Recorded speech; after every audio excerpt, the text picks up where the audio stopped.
was a cold winter night in Westminster. A new session of Parliament was due to open the following morning. Just after midnight, a search party entered the cellars below the old Parliament House. The date was November the 5th, 1605. Under the vaults, they found a stranger, booted and spurred.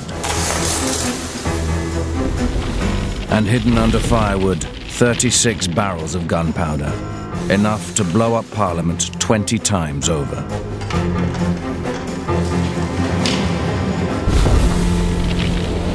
The man they arrested was a Catholic soldier called Guy Fawkes. The first link in the chain of the greatest terrorist conspiracy Britain has ever known. If they had succeeded in doing what they wanted to do, it would have been the bloodiest and most appalling plot in English history. It was the first attempt to blow up the entire British establishment. Just take a checklist of who would have been present had that explosion gone off. The king, the queen, the princes, the lords, the bishops, the gentry, the judges.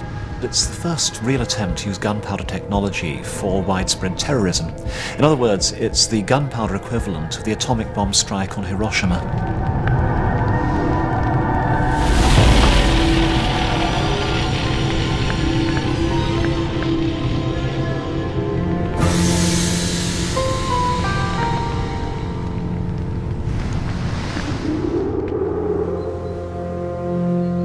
On Sunday the 20th of May, 1604, in the Duck and Drake Inn just off the Strand in London, 5 men met in an upper room. They were there to plan the assassination of King James I and the destruction of his entire government. This gunpowder plot was not the brainchild of the infamous Guy Fawkes. They'd met at the summons of a young man called Robert, or Robin, Catesby. Catesby's clearly the leader. He's the man with charisma, the man who recruits other people. He's the man who has the idea of blowing up the Palace of Westminster. So we ought really to call it Catesby's night rather than Guy Fawkes' night. Catesby is far and away, I think, the most attractive personality among the gunpowder plotters. Everybody agrees he was an absolutely charismatic figure. He was the sort of person who, if you met, whatever resistance you'd initially planned to his ideas, they crumbled. What had led Robert Catesby to such a drastic plan of action?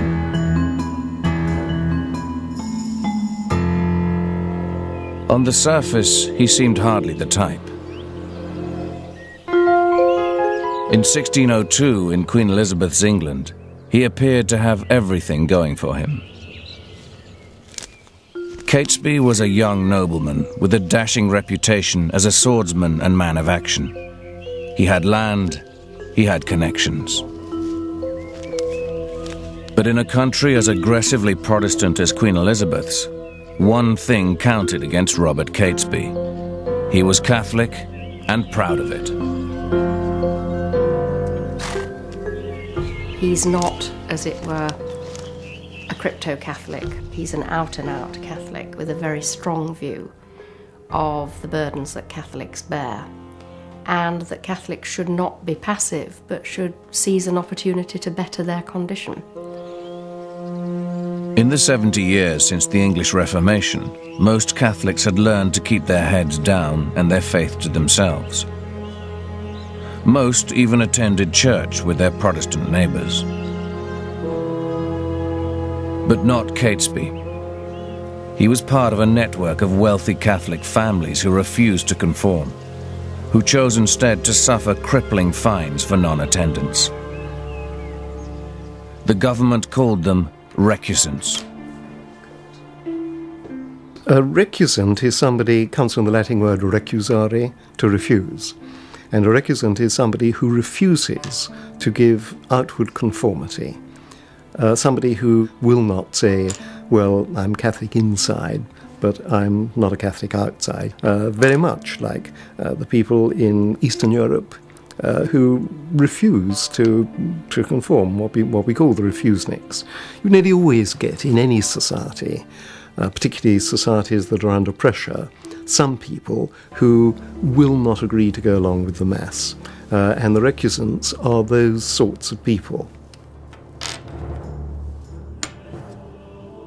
In her Warwickshire manor house, Catesby's cousin Anne Vaux lived in a private Catholic world. Priests were sheltered in secret, children sent to be educated in Catholic schools abroad. In their own eyes, the recusants were a beleaguered minority, struggling to keep the true faith alive.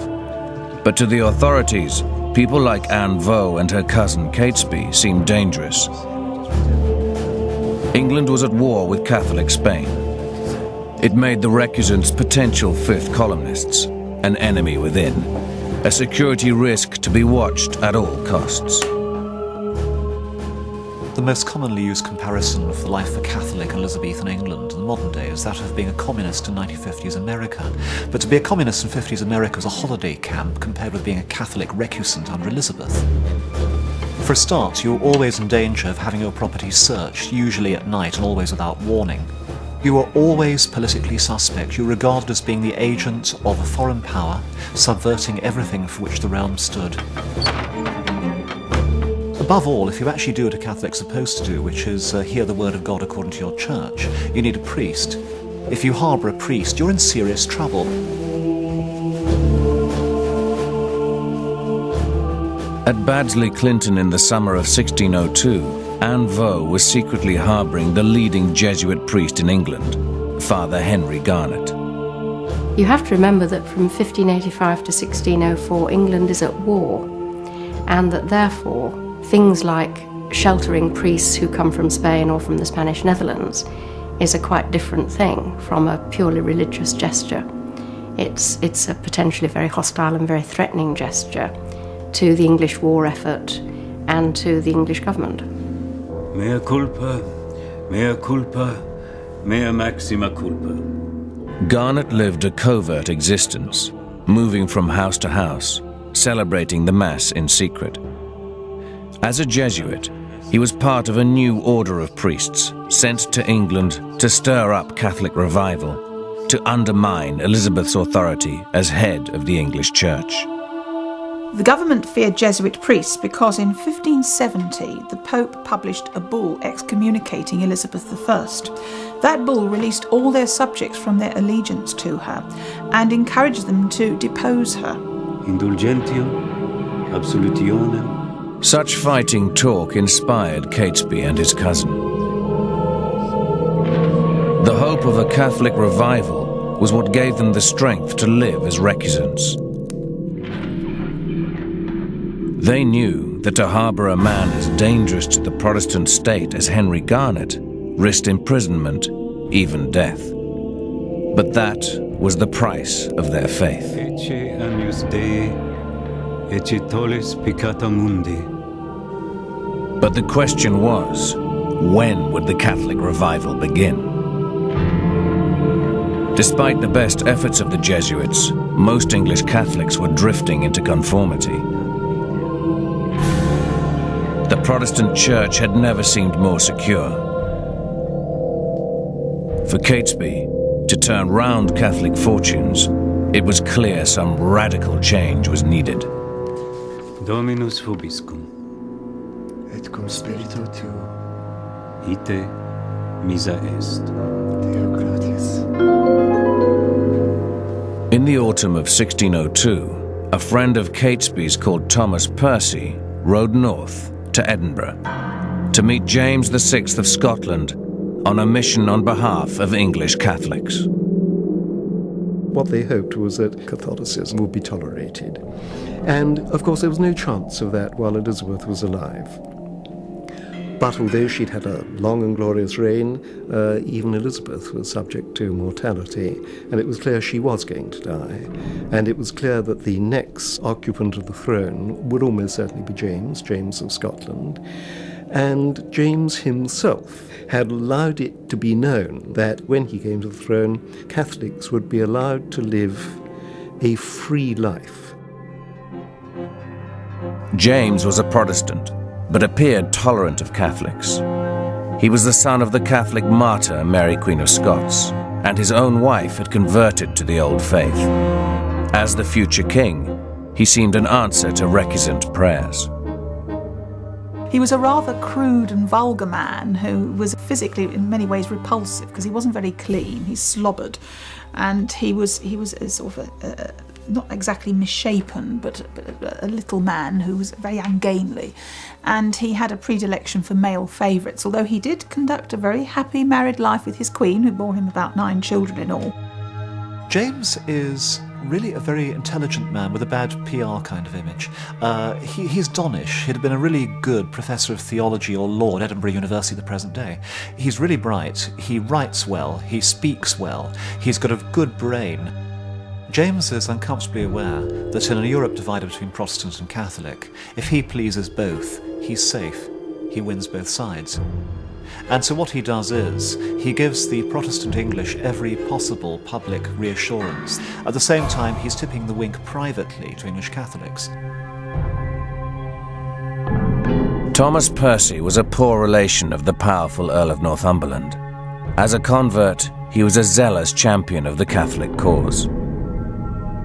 One of the most unfortunate aspects of James's diplomacy before coming to the English throne is the way in which he'll receive private visitors and will let them believe what they wish. How is my Lord Northumberland? And the classic man here is Thomas Percy, who's going to be one of the gunpowder conspirators.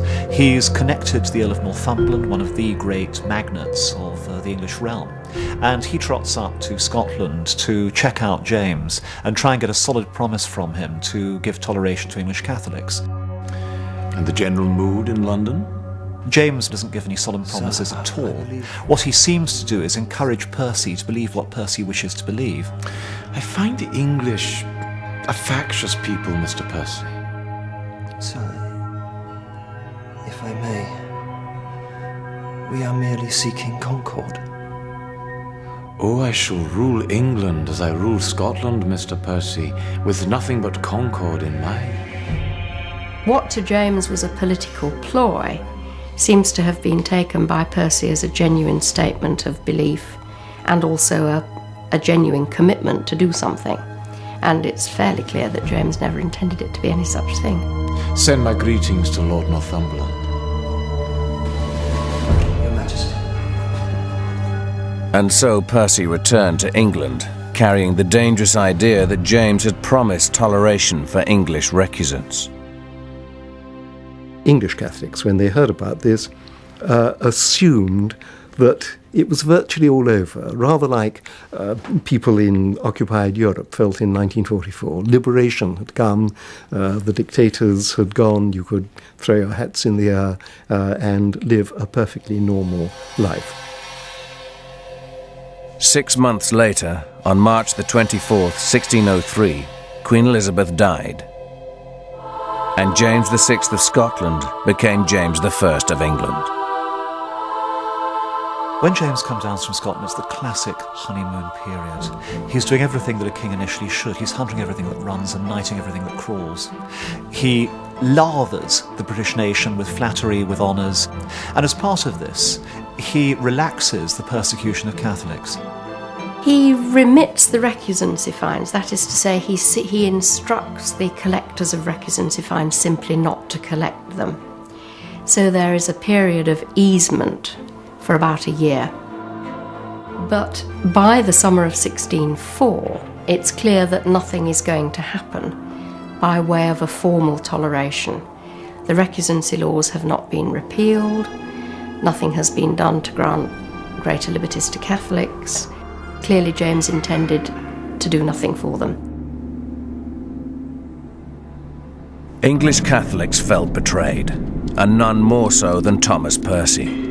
As he saw it, James had proved weak, buckling under the weight of English Protestant opinion.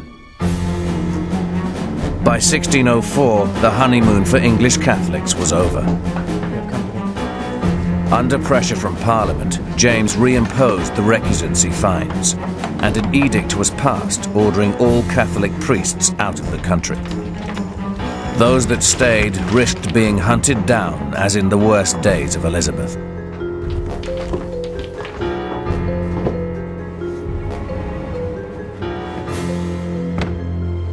Henry Garnet had written of James's accession as a golden time of unexpected freedom.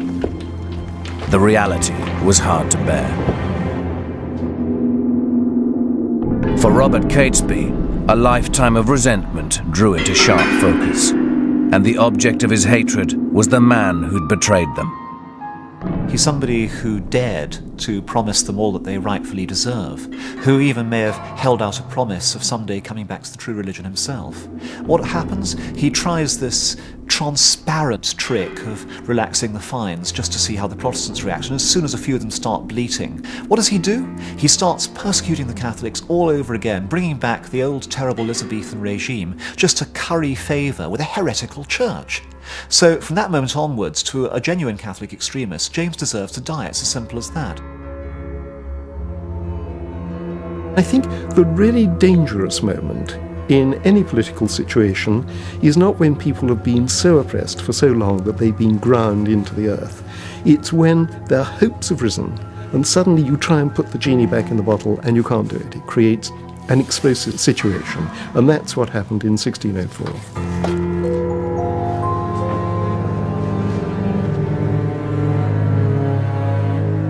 And so it was in the spring of 1604 that Robert Catesby made his decision to blast King James and his Protestant regime to pieces.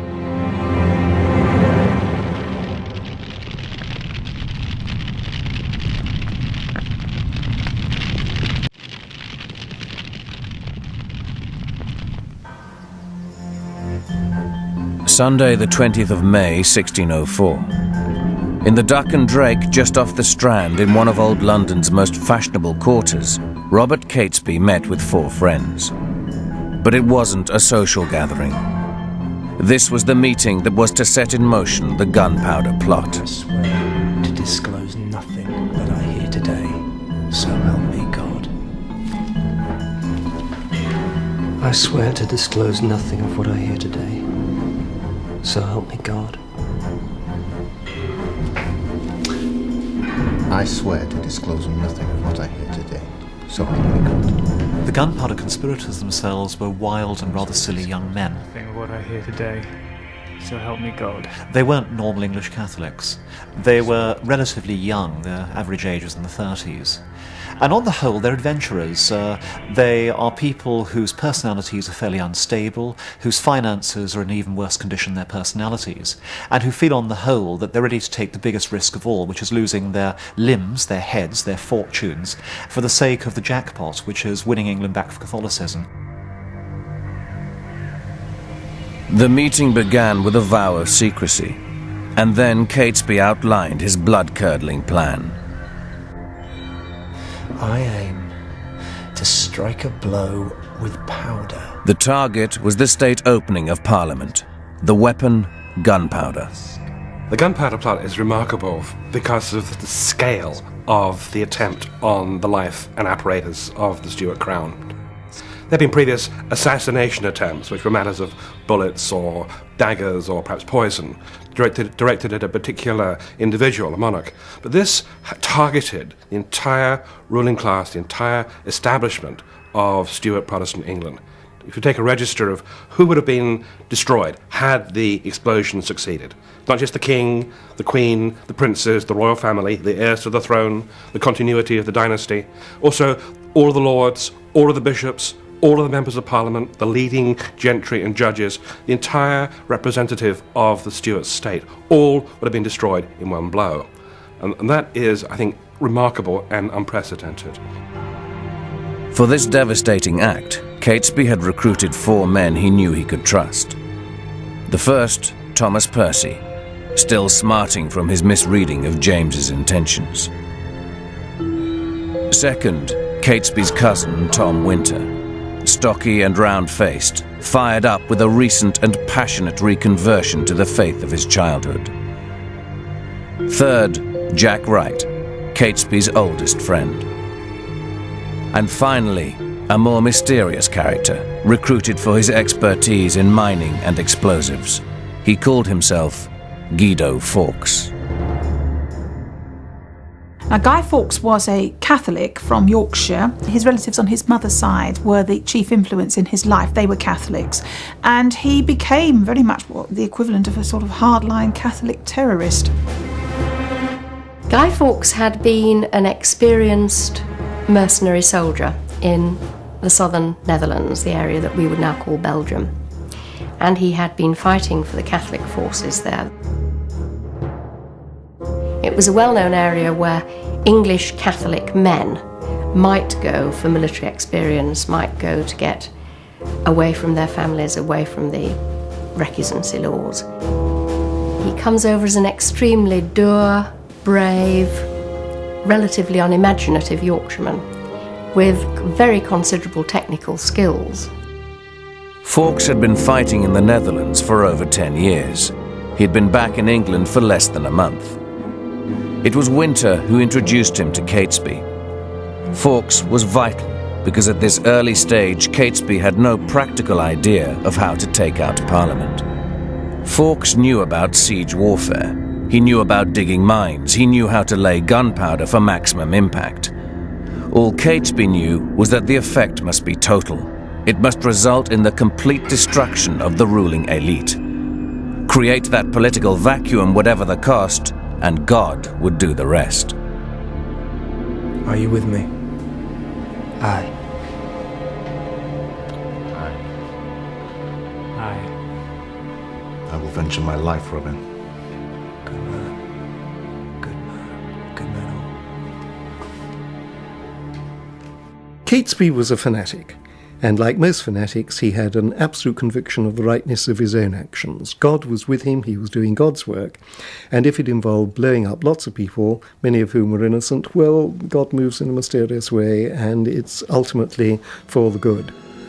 The term freedom fighter and terrorists, they're two sides of the same coin. They certainly were terrorists in that they were going to use terror. They were certainly freedom fighters in that they believed, with some reason, that they were fighting for a freer life for their Catholic confederates. They concluded their meeting with a private mass. The priest apparently unaware of the plan he was blessing.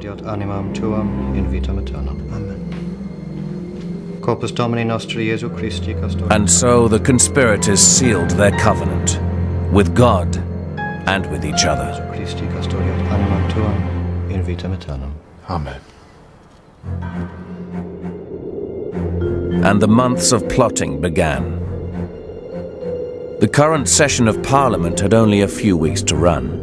It would then be adjourned until February 1605.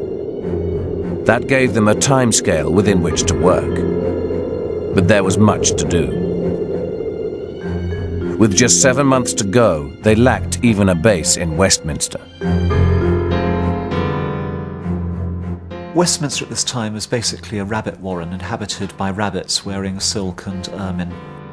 It is a boom suburb. It's growing very, very fast. And as the number of court officers expands tremendously under James and his desire to please everybody all the time, so the demand for lodgings increases. It's a grubby, messy, untidy, over-moneyed, precious society in which contacts are absolutely everything.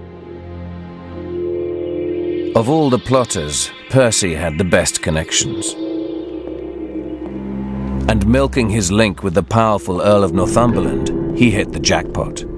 He was appointed a gentleman pensioner, a kind of ceremonial parliamentary guard. Ironic in the circumstances. The appointment gave him an excuse to rent lodgings right in the heart of Westminster, and it was here they installed Guy Fawkes. Now, a reason to choose Guy Fawkes as the man who's going to light the gunpowder is that he wouldn't have been known in London. Now, that may seem very strange to us today when London's a large cosmopolitan city with millions in its population. But in those days, London had a population of thousands. and anybody who was anybody became rapidly well known. Guy Fawkes has liabilities and he has assets, and that's why he's used in London, where the two of them are in best balance. He's a liability because he's a nobody out in the Catholic network of the provinces. On the other hand, he does know about munitions, he's a soldier, he's part of an international network of Catholic conspiracy. And above all, at this time, he's an unknown. He's a man without a name who can move silently across frontiers. And in that great, thriving metropolis, and a nameless man with a mission is the best person to have on base. For the London side of the operation, Catesby co-opted 2 more men in the web of conspiracy. Thomas Bates was Catesby's manservant. Robert Keyes was a recusant gentleman from Lincolnshire, a trusty and honest man, according to the record. These 2 were to help Fawkes stockpile the gunpowder necessary for the blow, purchased downriver in the docks.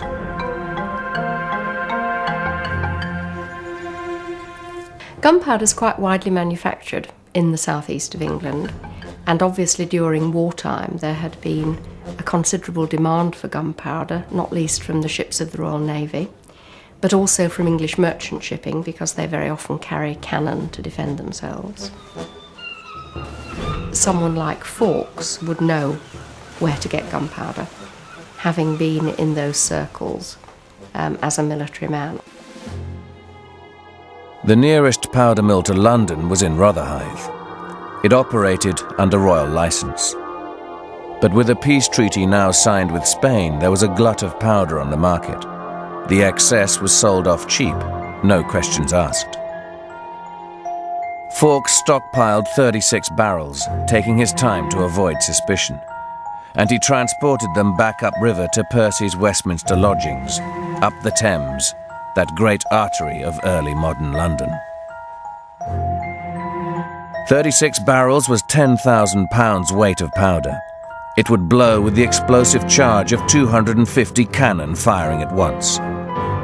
But all that destructive energy was useless unless Fawkes could unleash it in exactly the right spot under the Parliament House. And that was the access they still lacked. The clock was ticking, just 2 months to go.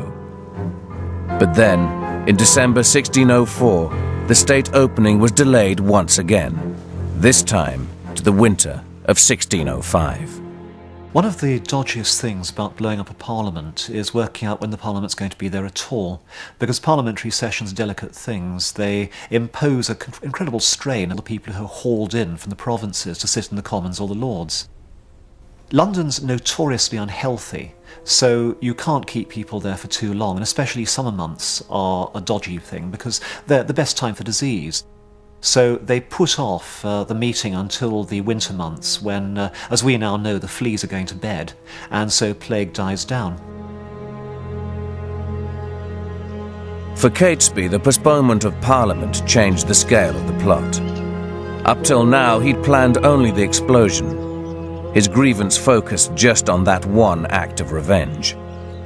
Now, with time on his hands, he returned to the Midlands, and he began to plan the plot's second stage, a full-blown Catholic uprising.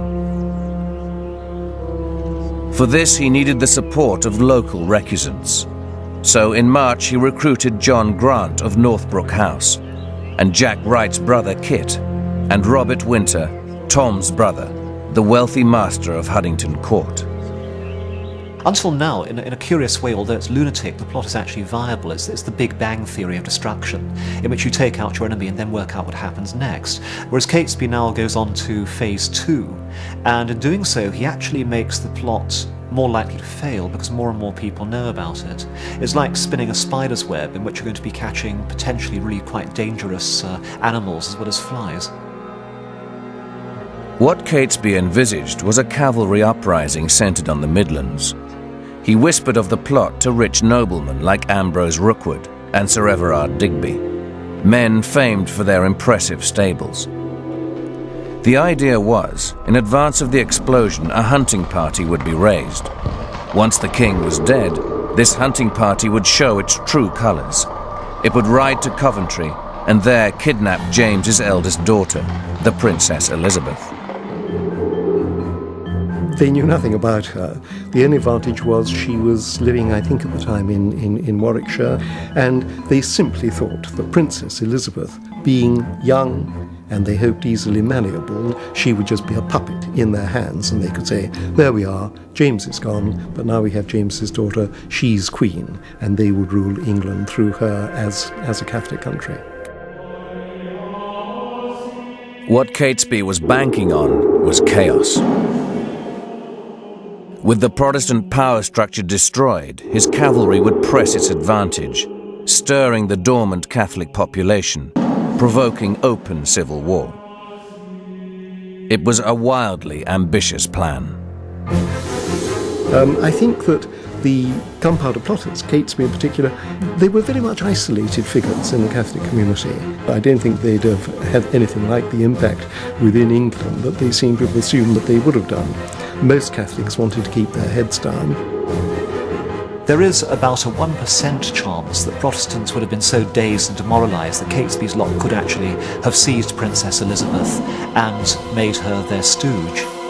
But I wouldn't put that as more than 1 in 100 chance.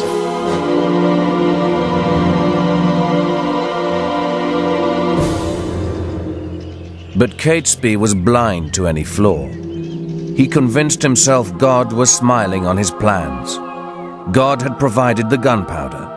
God had secured Percy lodgings in Westminster. And if more proof were needed, news now came through from London, the best news of all. At a cost of an extra £4 paid to his Westminster landlord, Percy had secured a lease on a cellar. It used to be the old palace kitchens. Now it was empty and hired out for storage. And that cellar ran directly underneath the Parliament House. See the roof? You must think of the Palace of Westminster not as we see it today, because that's a 19th century building very largely, but as a great sprawl of late medieval buildings. Not that difficult, in fact, to get access to, because in Westminster Hall there were the Law Courts, King's Bench, Common Pleas, and that was an area where ordinary people came and went quite freely. And so, during the summer months of 1605, Guy Fawkes and his confederates smuggled the powder into the cellar, for all the world like servants storing provisions, all quite legal and innocent. Under the very noses of the Protestant state, this powder keg would sit until Parliament reconvened. The gunpowder plot was ready to blow.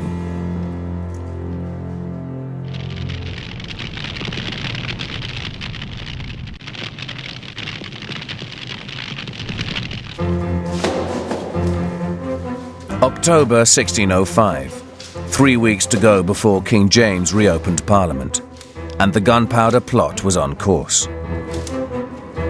In the palace cellars, the barrels of powder were hidden with firewood for added security. All Fawkes could do now was wait. But Robert Catesby was running out of funds, and so he recruited one more conspirator. The 13th conspirator, unlucky for some. His name was Francis Tresham. The Treshams were very substantial landholders indeed. Tresham has access to money. He has access to horses. I mean, that may seem to be absurd, but if you have a big house, you have big stables, and horses are, after all, the motor cars, the getaway helicopters of the 17th century. Tresham wielded great influence in Catholic circles. He'd helped rally the Midlands. It's clear why Catesby needed him. But Tresham resisted the idea right from the start. Maybe because, being wealthy, he had so much more to lose. I implore you, please, not to go through with this. Catesby argued him round, saying a great sickness required so sharp a remedy. But he was taking a gamble. Francis Tresham is the weakest link in the whole chain of conspiracy. He's the one who should never have been taken on board. He's notoriously unreliable, he's notoriously unstable, he's a blabbermouth. It is probably through Tresham the leak actually comes, which scuppers the whole plot. No, we'll not stop now. The trouble was, Tresham was almost too well connected. As Catesby well knew, he had many friends in the House of Lords, Catholic peers who'd die with the rest. They would, of course, go straight to heaven, whereas the Protestant ones would go to hell. But it was hardly a prospect that Tresham could envisage with equanimity. The danger was that Tresham might warn his Catholic friends of the existence of a plot. Some say that's exactly what he did. Because on October the 26th, with just 10 days to go before the explosion, Catesby's plot began to unravel. Act 1 of the drama unfolded in Hoxton, a village a mile north of London. This was the home of William Parker, Lord Monteagle, Tresham's brother-in-law. He was one of those Catholic peers at risk of becoming collateral damage in Catesby's Big Bang. Monteagle is not a nice man. He's from a Catholic family, and the Catholics half-heartedly accept him as one of them. He's officially what we call a church papist, which means that he's looking like a Protestant at the present time. It seems fairly transparent that he is a selfish opportunist who is now playing the Protestant card in public in order to try and make himself a court career. According to the official version of the story, on the evening of October the 26th, Monteagle's servant, Thomas Ward, delivered to his master a letter. Asked whom it was from, Ward described how he'd been accosted outside by a masked stranger. On opening the letter, Monteagle found it contained a warning not to attend the state opening of Parliament, because a sudden and unspecified blow was to be dealt against the enemies of his religion. My lord, out of the love I bear to some of your friends, I have a care of your preservation. Therefore I would advise you, as you tender your life, to devise some excuse to shift of your attendance at this Parliament. For though there be no appearance of any stir, yet I say they shall receive a terrible blow, this Parliament. Everything all right, sir? Fine. Apparently, Monteagle didn't fully grasp the meaning of this letter. But sensing foul deeds were afoot, he resolved, despite the lateness of the hour, to ride at once to Whitehall, to deliver this warning into the hands of the authorities. Or more specifically, into the hands of James's Secretary of State, the notoriously anti-Catholic Robert Cecil. He's the son of Elizabeth I's greatest minister, William Cecil Lord Burleigh.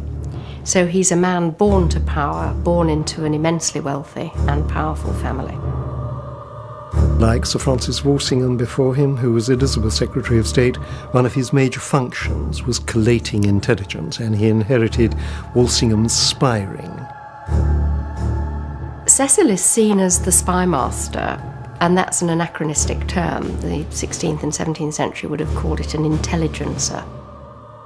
It's Cecil's job to get as much intelligence information as he can from Europe, and at the same time to keep an eye on potentially difficult groups in England, including, of course, Catholics. It is like running MI5 and MI6 together. Cecil, of course, knew Monteagle. They weren't close friends, they weren't much more than ready acquaintances, and there wouldn't be much of a bond between a Catholic peer and the leading Protestant in England. But nevertheless, they had a political contact. And Cecil almost certainly would not have trusted Monteagle, but at the same time he would have recognised that Monteagle, as a Catholic peer, would know a great deal more than Cecil would about what was going on in the Catholic community, particularly at its upper levels. And so Cecil invited in his surprise guest. Monteagle. And Monteagle braced himself to explain this nocturnal intrusion into the inner sanctum of the second most powerful man in the land. Monteagle was taking a risk. The letter linked him with Catholic extremists. But equally, through this act of loyalty, he had much to gain. This letter was delivered to my house this evening. The contents disturbed me so that I thought to bring it to your attention as soon as possible. And so the letter was handed over. And apparently Cecil too found the letter obscure, just as Monteagle had done. And the two men sat into the night discussing the dark and doubtful document, puzzling over its authorship. How came you by this? It was delivered to my house. But meanwhile, events were taking on a momentum of their own. In Hoxton, Monteagle's servant, Thomas Ward, was himself a Catholic on the recusant Grapevine. He told the conspirators of the letter. Determined to identify the leak, Catesby and Winter turned at once on the natural suspect, the blabbermouth, Francis Tresham. What do you know of this? What? Tell me you're not a man who would betray us. It took some smooth talking and an oath on the Bible to persuade them he was innocent. Tell me about the letter. And it seems they believed him. I know nothing about any letter! It was widely assumed at the time, in the aftermath of the plot, that it was Tresham who was responsible for the letter. The more one looks at it, the more unlikely that seems, because why should Tresham have either written or caused to be written this very obscure letter as a way of warning Monteagle, when all he needed to do was to go to Monteagle, whom he knew perfectly well, and said, by the way, if you're thinking of going to Parliament, it's not a frightfully good idea, why don't you come hunting, or something like that. Historians, dramatists and pulp novelists just love the Monteagle letter because it will forever leave us with a puzzle. We'll never ever be able to say with any certainty who produced it, and therefore what the historian's mind naturally does is run wild upon alternative possibilities. One theory is it was written by one of the conspirators' wives, not to warn Monteagle, rather to spike the plot, this gamble that put recusant estates and dynasties at risk. Or maybe there was no mysterious messenger in Hoxton that night. Maybe Monteagle wrote the letter himself. Maybe he'd heard of the plot on the recusant Grapevine and had seen an opportunity to curry favor with the regime. If so, it worked. He ended up fated as the hero of the hour with a pension of £500 a year for life. You've done yourself great service delivering this to us. I am a loyal subject of the king, my lord. But there's another theory casting doubt on the whole official version of that October night. A conspiracy theory which began to circulate within weeks of Fawkes' arrest. It focuses on the shadowy figure of Robert Cecil himself. The reason why conspiracy theories surround this conspiracy is that the government minister who claims to have discovered the plot is himself an arch-conspirator.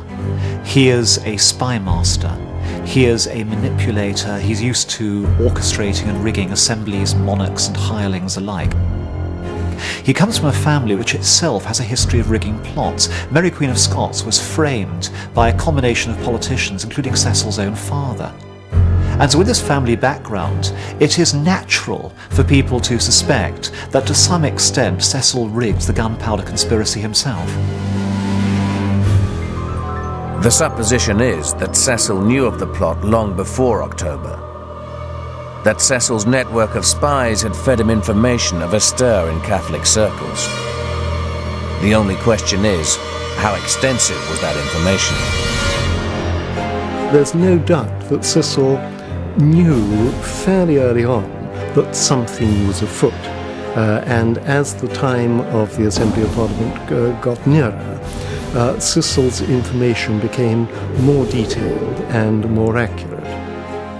Some conspiracy theorists go even further, that Cecil was the brains behind the plot, that Catesby, Winter, Fawkes were just pawns in his wicked game. It's far-fetched, but that the spy master knew more than he let on seems incontrovertible. When the formal exposure of the plot comes, which is through the letter delivered to Lord Monteagle, Cecil is, to all intents and purposes, waiting for him. And I'm sure that when Monteagle says to him, "My lord, look at this," Cecil looks at it and is not surprised by what he reads. Did Cecil have the letter written? Did Monteagle have the letter written? The answer is we don't know. We never shall know. But it's not a bolt from the blue either to Monteagle or to Cecil. My apologies again for the lateness of the hour, but I thought it worth bringing to your attention. Cecil had let the plot simmer because he'd seen in it a way of trapping important enemies of the state. Now he would bring the plot to boil, stage managing the denouement. And the letter, whether he wrote it or not, would serve his purpose well. Catesby should have cut his losses when he'd had the chance.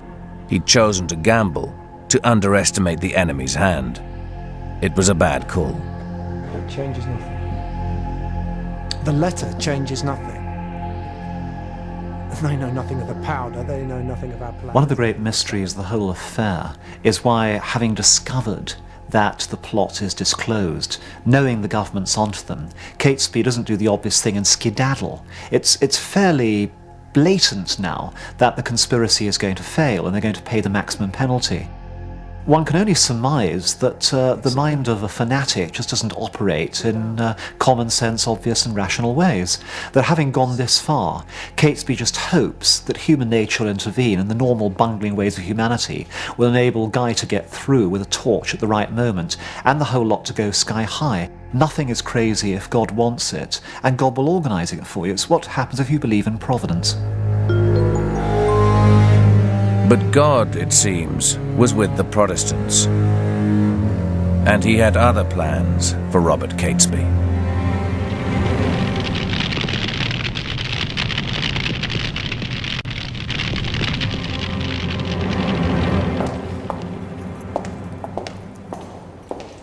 On the 1st of November 1605, 4 days before the state opening of Parliament, King James I returned to London from a hunting trip.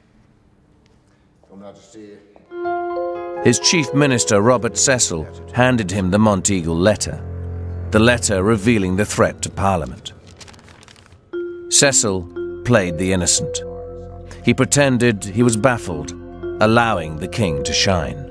Where does this come from? We know not, Your Majesty. It was delivered to... And of course James, the wisest fool in Christendom, took the bait. This letter intimates great violence. Always paranoid, obsessed with his own safety, he leapt on the word blow. A blow. He berated Cecil for failing to grasp the blindingly obvious. A great blow. That suggests to me powder. Powder. In the official version, the king is the first person immediately, brilliantly, spontaneously to perceive the truth of the matter and suggest it might be a good idea if people started searching the cellars beneath the Houses of Parliament and the vicinity of the Palace of Westminster. And in this way, the conspiracy is revealed by the only person equipped by God to do so, which is the brainy monarch himself. Now, this is wildly implausible given quite how sharp Cecil himself is. But in favour of James having some role in it, you have to say that he's a clever man. He is perceptive, quick-witted, and also a very good survivor. Of the 6 rulers of Scotland before James, only one has not died violently, and he died of nervous exhaustion. James's mother had a head hacked off in an English jail. His father was strangled after an attempt to blow him up. And James himself has survived 2 attempts upon his life, one allegedly by trapping the assassin's head under his arm and screaming for help for all he was worth. He is used to the idea of attempts on royal lives. He's ready for this one.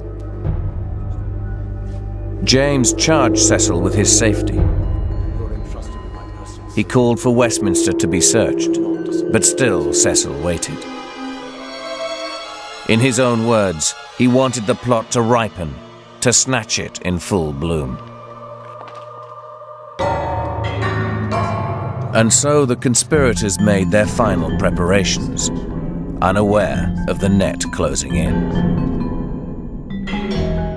Catesby's plan was to stay in London until the 4th.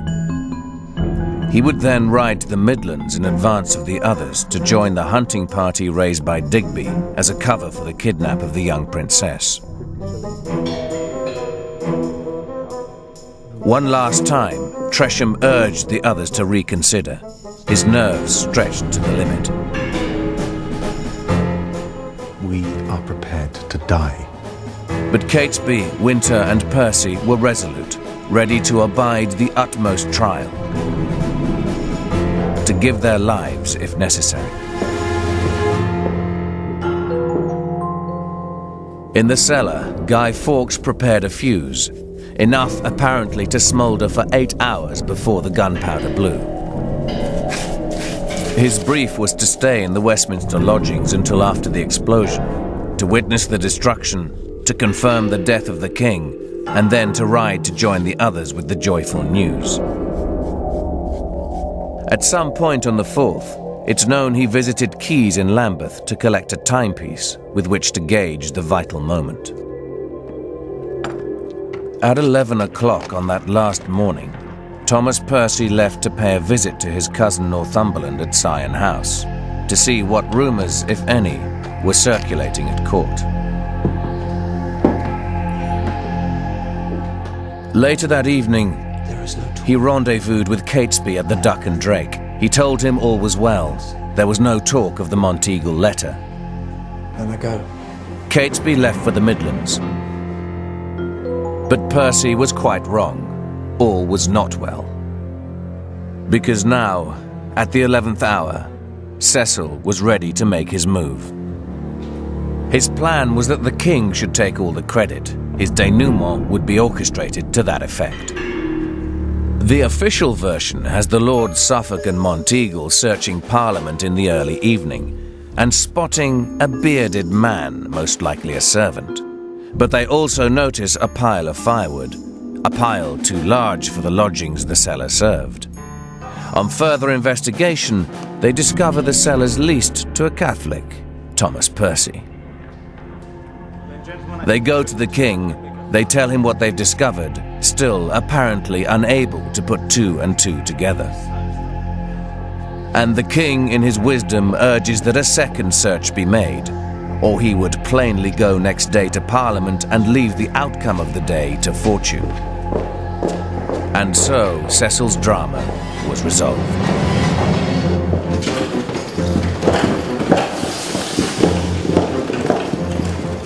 Just after midnight, the second search party entered the Westminster cellar.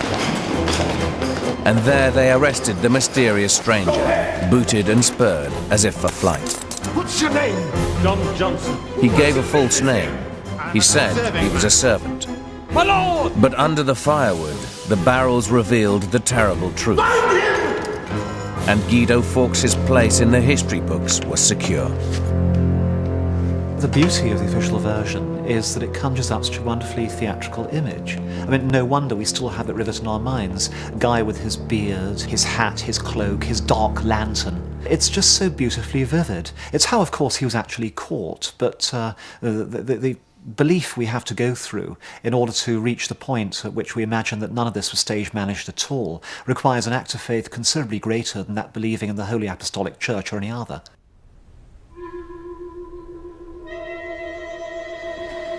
As soon as Fawkes was taken, a warrant was issued for Percy's arrest. Kit Wright was the first to hear the news. He rushed the Duck and Drake to warn the others. What do we do?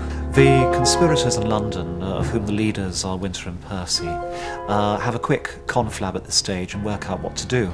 We leave. And really they do the only thing sensible left to them. They bolt for the provinces. The conspirators spent the 5th riding through a brutal November landscape. They'd posted horses along the route. It said their cloaks were found later, cast by the wayside. Catesby was ahead of them, still ignorant of the news. But somewhere in Bedfordshire, he was overtaken by Ambrose Rookwood. Rookwood had ridden like the wind. It was his thankless task to break the news of Guido's arrest to the man who'd planned the plot. We'll never know how Catesby reacted. The only wise course now, surely, was to keep riding west, ahead of the inevitable chase, to sweep up his friends in the Midlands en route, to escape. Maybe to Catholic Ireland. But Catesby was never one to play it safe. He rode to Ashby St Ledges in Northamptonshire, where his mother lived. Too embarrassed to face her, he arranged to meet John Grant and Robert Winter at the edge of the town. There he told them that though Guido was taken, they'd push on regardless. They'd join the hunting party. They'd spread the rumour the king was dead. They'd stir the dormant Catholic community into open rebellion. But Catesby was blind to one crucial fact: his own isolation on the margins of mainstream Catholic opinion.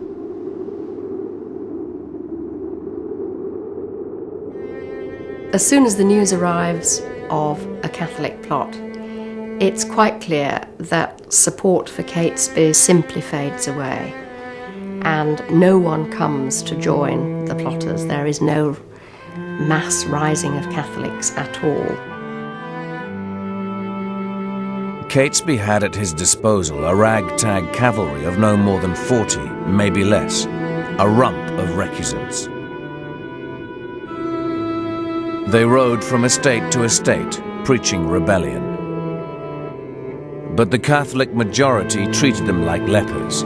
They closed their doors. When Catesby arrives and tells them that the king is dead, I feel sure their immediate reaction must have been one of horror, because they were loyal subjects. You don't want the king to be dead even if he's a king of a different religion. He was their king. Secondly, if the king is dead, what sort of horrors does that open up? Who's going to take over? They've suffered so far, but my God, the suffering that's to follow under Robert Cecil or committed Protestants or whoever would be a great deal worse. They saw at once that this could only make their circumstances more difficult. Not better, but considerably more difficult. And they must have feared absolutely the worst: draconian recusancy laws, mass imprisonments, executions, whatever. So I think there would have been virtually no support whatever for this hot-headed, relatively unknown, fanatical, mid-30-year-old saying, "This is it, boys, the time has come, rise up, now or never."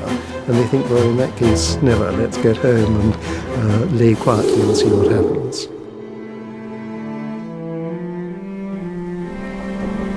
And so, on the evening of the 7th of November, the remaining plotters reached their last safe house, Holbeach, on the Shropshire border.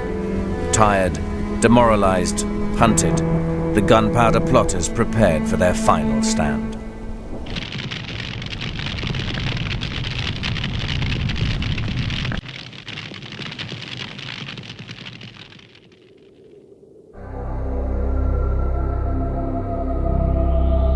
November the 5th, 1605, London. And throughout the day, news of Fawkes' arrest had spread through Westminster. That evening, the first bonfires were lit in the streets to celebrate the deliverance of King James and his son, Prince Henry. There seems to have been a tremendous outpouring of relief, which is understandable not only in terms of the fact that the plot had failed, but also the fact that James had been only 2 years on the throne of England, and that his death and the death of Henry would have precipitated a major succession crisis. There are nationwide celebrations of bells ringing in churches and bonfires lit.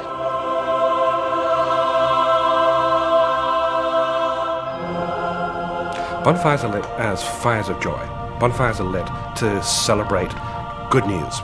Bonfires are part of the public outdoor vocabulary of celebration. Remember, we're dealing with autumn. The actual point in the year when this happens is of interest. It's the 5th of November. It's a dark time of the year in early modern England. No street lighting. So the sudden explosion of light, parish by parish, across London, across the suburbs, out in the country, must have been quite stunning, quite remarkable. A kind of wake-up call for the senses.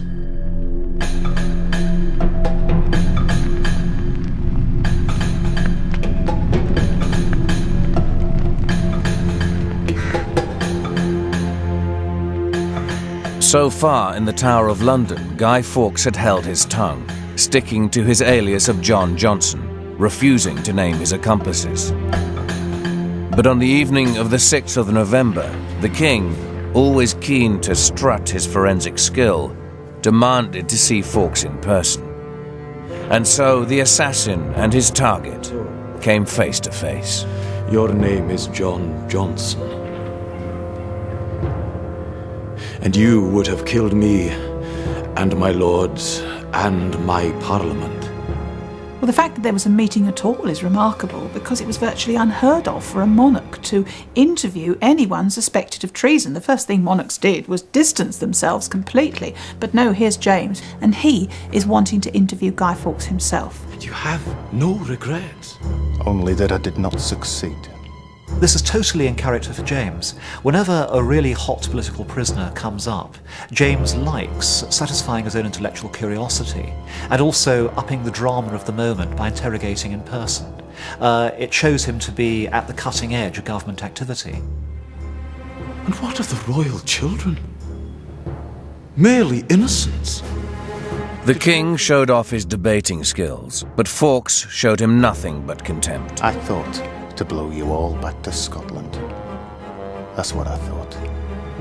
How could you conspire so hideous a treason? Asked his motives, he echoed Catesby's words to Tresham. A dangerous disease requires a desperate remedy. It's not known how his composure affected the king. But what is recorded is what James did next.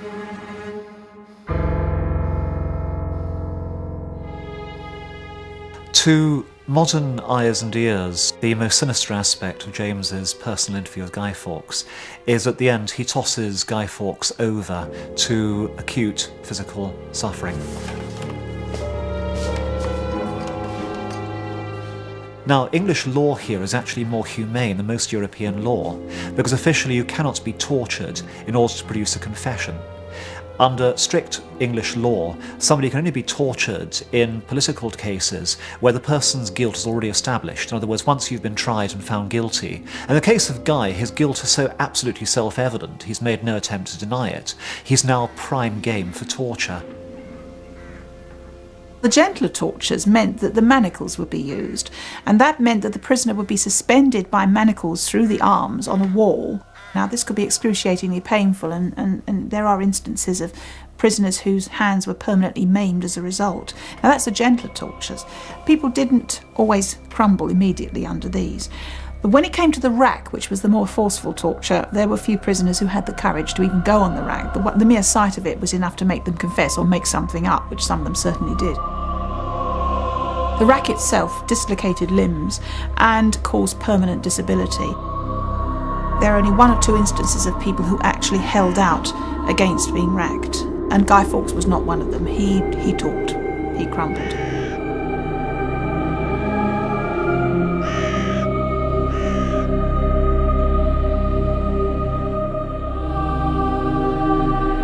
Two examples of Guy Fawkes' signature exist. One from before, one after torture. The second scrawl, Guido, merely hints at the suffering to which he was subjected.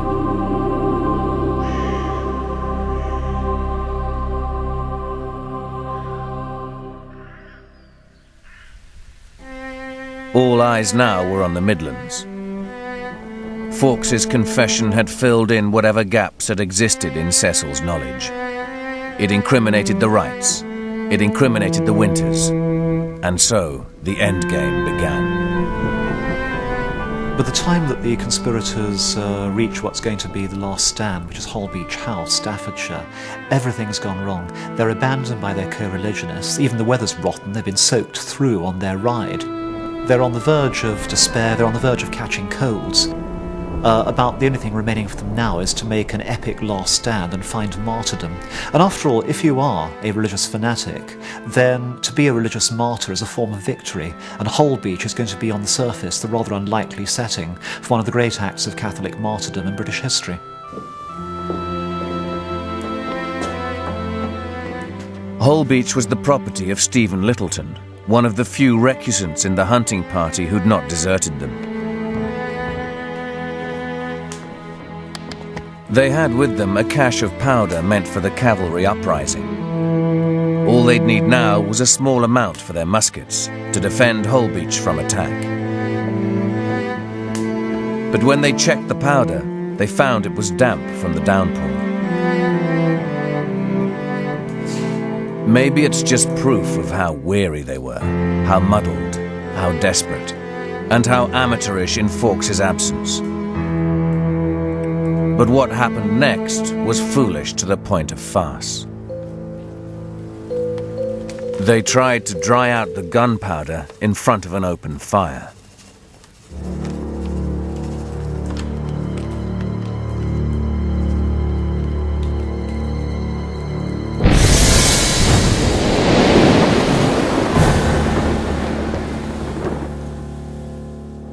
As part of the tragicomic aspect of the gunpowder conspiracy, nobody actually dies. One poor guy, John Grant, is actually blinded by it because it goes straight into his eyes. And the rest are charred and they're sickly, but nobody's actually killed. The fact that a conspiracy which sets out to blow up the political nation almost ends up by blowing itself up indicates quite this mixture of sheer madness and bungling with genuine heroism in the makeup of the gunpowder conspirators. With the 17th century mentality being so extremely providentialist, they saw this as a clear divine message that God had not been on their side in the powder plot, that indeed God now through powder was rebuking them. So all sense of that spiritual elation must have gone at that point. What do we do? And it was that evening that Tom Winter said to Catesby, "What do we do next?" And Catesby made the famous remark, "We mean here to die." Catesby clearly having come to the end of the road and seeing the plot had failed completely, and maybe realising that all along it had been an appalling mistake. By the following morning, November the 8th, the Sheriff of Worcester had the house surrounded with a posse of 200 men. I'm always impressed by the speed, the rapidity with which the news gets to Warwickshire. The sheriff has his men in arms almost before the conspirators arrive. The speed of the authorities' reaction could imply that they are ready. The final shootout is as epic as any Western. It is Young Guns all over again. It is Butch Cassidy and the Sundance Kid. As the posse, literally, aim their guns from the courtyard, Winter gets a broken arm from a musket ball and reels back inside. The Wright brothers are shot down mortally wounded. Catesby and Percy set up a sort of joint defence. There's only a handful of plotters in the house, and they've got the sheriff and his merry men outside hammering on the doors. And the men, of course, are armed with muskets, whereas the gunpowder plotters have, on the whole, just swords. And it's just a question of time before they're overwhelmed. Catesby realises this is it, and he turns round, writing his own epic, to Percy and says, "Right, that's it, lad, let's go out together." And out they came. And in an uncommonly good piece of shooting for the time, muskets being so inaccurate, this was clearly an accident, the same musket ball actually takes them both out. Percy's killed, I think, instantaneously. Catesby, not quite instantaneously, has time to crawl away into a sort of chapel where there's a picture of the Virgin, which he clutches to himself, and so dies clutching the picture of the Virgin, which is very appropriate for a man who, whatever else you may think of him, died for his faith.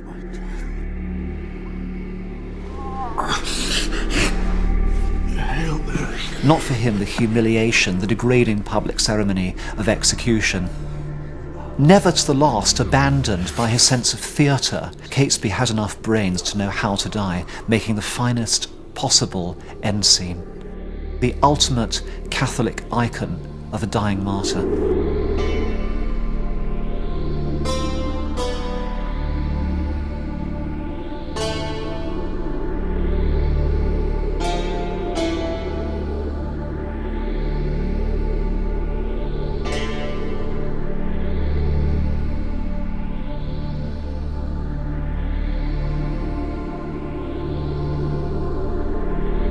From Holbeach, John Grant and Tom Winter were taken to the Tower. Tom, despairing at having outlived his hero Catesby, was placed in the next-door cell to Fawkes, and Cecil had a jailer eavesdrop on their conversations. Within a week, the others were rounded up. Robert Winter, Keyes, Bates, Rookwood, Digby.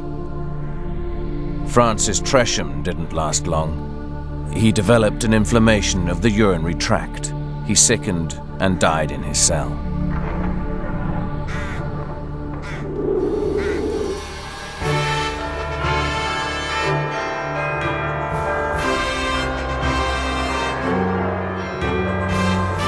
Meanwhile, news of the plot had spread to every parish in England.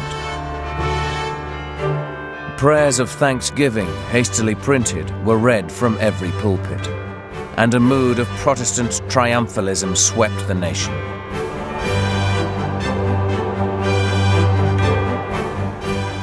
If the plotters had hoped to relieve the conditions of Catholics in England, it's entirely counterproductive. One of the consequences of the plot is to produce widespread suspicion of Catholics. All Catholics are tarred with the brush of terrorism. Catholics are regarded as being agents of Antichrist, agents of the devil. All sorts of demonical language is used to describe them. And poor English Catholics who are simply trying to maintain their faith in private, bring up their children in what they regard as the true religion, find themselves penalized, restricted, harassed in all sorts of ways, and demonized by their neighbors. For the government, the immediate need was to round up the dark forces behind the plot. And for Cecil, that meant the Jesuits. Catesby's confessor, Henry Garnet, hid in a priest hole for 8 days before they found him. He'd opposed the plot, but they took him to the Tower to join the others. The conspirators spent the winter of 1605 here, awaiting trial. Their confessions were extracted, edited, published. Sensational stories to feed a hungry public. And so the official version of the story was born. The spin is put on it very quickly. I think what we're looking at is a remarkable exercise in government control of message. The government got on message very, very quickly. The message is that God smiles on Protestant Stuart England. It's not simply that they foiled a plot. It's not simply that they have prevented an explosion. What they've discovered, so they say, is evidence of God's active involvement in English Protestant history. It's part of a sequence of deliverances, first of all from Bloody Mary. Queen Mary, who had lit human bonfires and had martyred English Protestants. The deliverance from that was the accession of Queen Elizabeth. Elizabeth faces the next great threat from the Catholics, the Spanish Armada. And again, God intervenes. God blew the Protestant wind, the Armada was scattered. Another miracle, another deliverance. And the deliverance from the gunpowder plot is seen, is interpreted, is explained entirely in terms of this continuing sequence of divine intervention. At last, in January 1606, the conspirators were brought to trial, here in Westminster Hall. Treason trials at this period, they weren't so much trials as drama. The only object of the prosecutor was to show up the heinous wickedness of trying to destroy God's anointed. So in other words, the very horror of what they'd done was used by the prosecutors, by the state, as a way of reinforcing this sense of English identity and of the sacredness of the king's person. It was reported later that on the day of the trial, James made a secret appearance in an upper room. For him, the plot came at the perfect time. His early popularity was being undermined by his profligacy, his penchant for favourites. The plot blessed him with a divine seal of approval on which he'd draw for the rest of his reign. Remember, the 5th of November.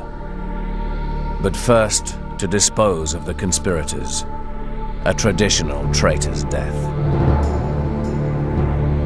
It meant being tied to a hurdle and drawn by horses through the streets of London to the place of execution. And the reason you were meant to be horizontal to the ground was that you weren't supposed to pollute the air that normal people were breathing. You were supposed to be kept at a low level. The punishment would then involve being hanged by the neck until you were not quite dead, and then being cut down. And then you could be either castrated, or you could be disemboweled, or your heart torn out. And all these things symbolised that you would not live to procreate heirs who were going to be traitors. And then the head was cut off and the body was divided into quarters, and the quarters and the head would be displayed on spikes over gates on London Bridge as an edifying example to those who might also think of committing treason. The place of execution was Old Palace Yard, Westminster, within sight of the building they'd tried to destroy. Cecil, who watched the executions, was struck by their bravery. He remarked how they died as they'd lived, as Catholics, a prayer on their lips. Fawkes was the last to mount the scaffold. Weak with sickness and torture, the hangman had to help him up the ladder. And so died this great devil of the official version, a stick with which to beat English Catholics for generations to come.